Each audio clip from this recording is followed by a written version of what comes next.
Hi friends, అందరూ ఎలా ఉన్నారు? నేను చాలా బాగున్నాను. ఈరోజు వీడియో ఏంటంటే ఆల్రెడీ కుట్టేసిన జాకెట్కి మనం పైపింగ్ వేయాలనుకుంటే ఎలా వేయాలో ఈరోజు నేను మీకు చూపిస్తాను. ఒక 1 ఇంచ్ విడ్త్లో క్రాస్ పీసెస్ తీసుకోవాలి. మనకి ఎంత లెంత్ కావాలో అన్ని క్రాస్ పీసెస్ తీసుకోవాలి. వాటన్నిటిని క్రాస్గా జాయిన్ చేసుకోవాలి.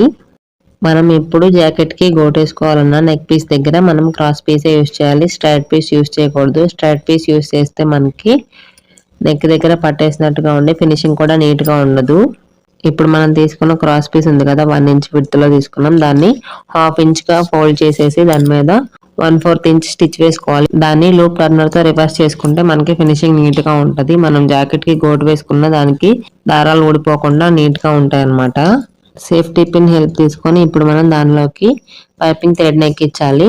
పైపింగ్ థ్రెడ్ ఎక్కించి పైపింగ్ థ్రెడ్ అటు ఇటు మూవ్ అవ్వకుండా దాని పక్కనే ఒక స్టిచ్ వేసుకోవాలి. ఇప్పుడు మనం రెడీ చేసుకున్న పైపింగ్ థ్రెడ్ ఉంది కదా, దాన్ని మనం స్టిచ్ చేసిన బ్లౌజ్కి లోపల నుంచి పెట్టుకొని పైపింగ్ థ్రెడ్ వరకే కనిపించేలాగా కుట్టు వేసుకుంటూ రావాలి. తర్వాత దాని పక్కనే ఒక 1/4 ఇంచ్ యువతల వైపుకి లోపల ఉన్న ఫ్యాబ్రిక్ మీద అంతా స్టిచ్ పడేలాగా నీట్గా ఫినిషింగ్ వచ్చేలాగా స్టిచ్ వేసుకోవాలి. అంతే ఈ వీడియో మీకు నచ్చినట్టయితే please like, share, subscribe to my channel. Bell icon click చేయడం మర్చిపోవద్దు. బాయ్.